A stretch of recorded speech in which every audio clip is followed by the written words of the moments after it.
Because it is not about politics. It's about our love for this great country. All right, folks, let's talk more about this. I'm going to bring on former special assistant to President Trump and Newsmax contributor Kelly Sadler, and Marc Rudov, an advisor to, and CEO and author of 3 books on corporate branding. He appears on radio and TV to discuss branding and business and politics. Hey, guys. Good to have you here. Kelly, you're going to go first.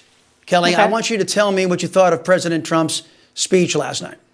I thought the pitch and tenor was perfect last night. I hope that he can continue this for the next 2 years. The entire speech was forward-looking. He put together an agenda of what he wants to propose for the American public.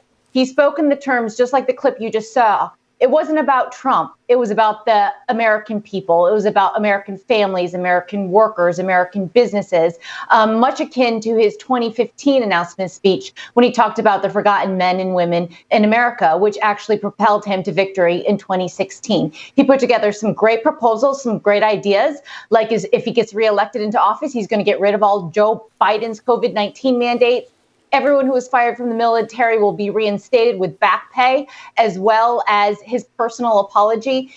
These are good things. He took on the swamp, saying that if you're a Congress member, I'm going to ban you from ever lobbying in this town again. So a lot of the things that he said were for the American people. It reestablished him as an outsider. And also, if you believe this, as an underdog, because the media has not represented what he said accurately. They've attacked him. They basically told him he should not be running for president again in 2024. And so now he's an underdog, and he always exceeds as an underdog. Well, yeah, as an underdog, you're right. It's the entire Democrat Party and the majority of the Republican Party don't want him. Yeah. Marc, tell me, how do you see last night's speech? I'm not as sanguine as Kelly. I found the speech very underwhelming, and I'm a Trump supporter. I thought he was a great president, but his speech was too long and too low energy. Great speeches don't last an hour. If you compare it with the speech he gave in June 2015, the escalator speech, look at the difference. It was high energy, high impact, inspiring. Last night, he just was regurgitating a lot of the themes from his rallies. Too long. And 2 minutes into the speech, he said, America's comeback starts right now.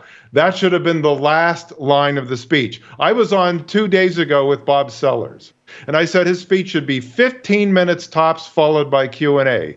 And then that speech, I want to know, what are you going to bring new to the party? What problems are you going to solve, and how are you going to do it? How are you going to overcome the swamp, the rhinos, the Democrats? How are you going to do all of that? And you can do that in 15 minutes. If you look at some of the greatest speeches in history, take the Gettysburg Address, 272 words delivered in 2 minutes. JFK's Go to the Moon speech, 18 minutes. Great speeches are not long. So brevity counts, simplicity counts, and inspiration counts, and that was missing because he goes on too long. Now, here's the problem. If he continues along this path of the long speech where people can't remember what he's talking about, Joe Biden has a good chance of winning re-election in 24 because in the swing states, he controls the ballots and the media. Well, that's a fair points all. And so, Kelly, why don't you address that? Because we've been talking about how it looks like with Mitch McConnell and Kevin McCarthy leading the uniparty with Chuck Schumer and whoever the Democrats are going to choose, how does President Trump rally, let's say, the crews, the actual conservatives who are still left in the Republican Party, the boll weevils, if you will?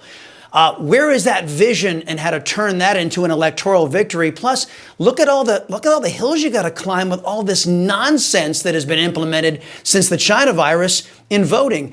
Shouldn't we have had some of that in there last night? Well, I mean, I think you did, right? I mean, when he took on the swamp, he basically said that he wants to term limit members of Congress. He wants to restrict members of Congress from being able to trade individual stocks, which was a shot at Nancy Pelosi, that they shouldn't be able to get rich off of their power and their position. And there's a lot of bills in the House of Representatives right now that support these policies. So he's got to work with those members.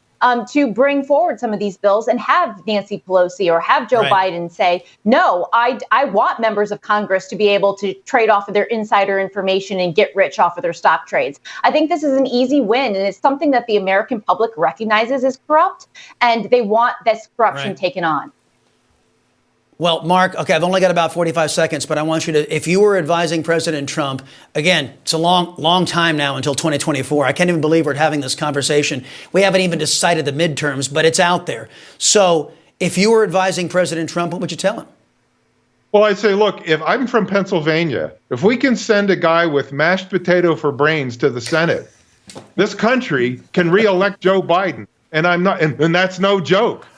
And what I would say is, I would say, Mr. President, shorten your speeches. Make very specific and very few points, but memorable points. So people will be walking around repeating what you said. When you go on for an hour and you start talking about Abdullah in Iraq, we just, in Afghanistan, excuse me, we don't remember what you said. And that's what you're doing wrong. We need to remember what you said so we can repeat it to our friends and our colleagues. You need to shorten it, be pithy, be strong.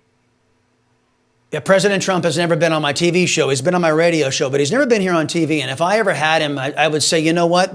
Differentiate between a policy speech that you're giving to the country in a formal setting and then the rally speeches, which I think everything you're talking about, Mark, it works really, really well in a rally setting. It's more intimate and you got the crowd right there. But when you're giving a speech to the entire country, I think that brevity is the soul of wit and also could be inspirational too. Guys, thank you very much for the debate. Kelly Sadler and Marc Rudolph, appreciate the time as always.